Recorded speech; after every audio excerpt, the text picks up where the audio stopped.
तूने ना देखा कैसा किया तेरे रब ने हाथी वालों के साथ। तफसीर, यानी हाथी वालों के साथ तेरे रब ने जो मामला किया वो तुमको जरूर मालूम होगा, क्योंकि ये वाकया नबी करीम सल्लल्लाहु अलैहि वसल्लम की विलादत बासादत से चंद रोज पेशतर हुआ था और गायत शोहरत से बच्चा बच्चा की जुबान पर था। इसी कुर्बे अहद और तवातुर की बिना पर उसके इल्म को रुएत से ताबीर फरमा दिया। क्या नहीं कर दिया उनका दाव गलत। तफसीर, यानी वो लोग चाहते थे कि अल्लाह का काबा उजाड़ कर अपना मसनूई काबा आबाद करे, ये ना हो सका। अल्लाह ने उनके सब दाव पेच गलत और कुल तदबीरें बेअसर कर दी। काबा की तबाही की फिक्र में वो खुद ही तबाह व बर्बाद हो गए और भेजे उन पर उड़ते जानवर टुकड़ियां टुकड़ियां, फेंकते थे उन पर पत्थरियां कंकर की। तफसीर, असहाब फील का किस्सा मुख्तसर ये है कि बादशाह हबश की तरफ से यमन में एक हाकिम अबरहा नामी था। उसने देखा कि सारे अरब काबा का हज करने जाते हैं, चाहा कि हमारे पास जमा हुआ करें। उसकी तदबीर ये सोची कि अपने मजहब ईसाई के नाम पर एक आलीशान गिरजा बनाया जाए, जिसमें हर तरह के तकल्लुफात और राहत और दिलकशी के सामान हो। इस तरह लोग असली और सादा काबा को छोड़कर उस मुकल्लफ व मुरस्सा काबा की तरफ आने लगेंगे और मक्के का हज छूट जाएगा।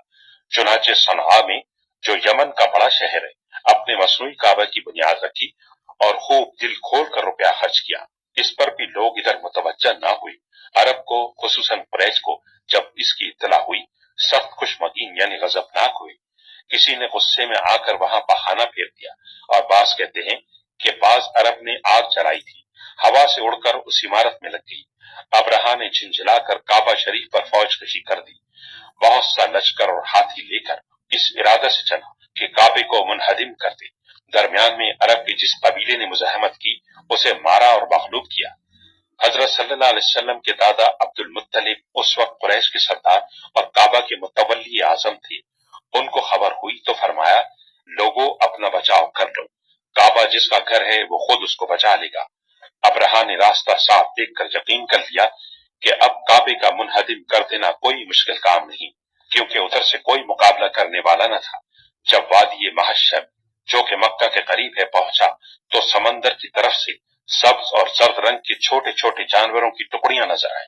हर एक की चोंच और पंजों में छोटी छोटी कंकरियां थी। उन अजीब व गरीब परिंदों के गौल कंकरियां लश्कर पर बरसाने लगे। खुदा की कुदरत से वो कंकर की पत्थरियां बंदूक की गोली से ज्यादा काम करती थीं। जिसे लकड़ी एक तरफ से घुसकर दूसरी तरफ से निकल जाती और एक अजीब तरह का सिम्मी मादा छोड़ जाती थी। बहुत से वही हलाक हो गए, जो भागे वो दूसरी बड़ी बड़ी तकलीफें उठाकर मरे। ये वाकया हुजूर सल्लल्लाहु अलैहि वसल्लम की विलादत शरीफ से 50 रोज पहले हुआ। बल्कि बास कहते हैं कि खास उसी रोज आपकी विलादत बाकरामत हुई। गोया ये एक आसमानी निशान आपकी आमद का था और एक गैबी इशारा था कि जिस तरह अल्लाह ताला ने अपने घर की फौकुल आदत हिफाजत फरमाई है, इस घर के सबसे मुकद्दस मुतवल्ली और सबसे बुजुर्ग पैगंबर की हिफाजत भी इसी तरह करेगा और ईसाई या किसी दूसरे मजहब को ये मौका न देगा कि वो काबा और काबा के सच्चे खादमों का इस्तेसाल कर सके। फिर कर डाला उनको जैसे फुस खाया हुआ। तफसीर, जो बैल गाय वगैरह खाकर आखोर छोड़ देते हैं, यानी ऐसा परागंदा, मुंतशिर, मुब्तजिल, बदसूरत, निकम्मा, चूरा चूरा।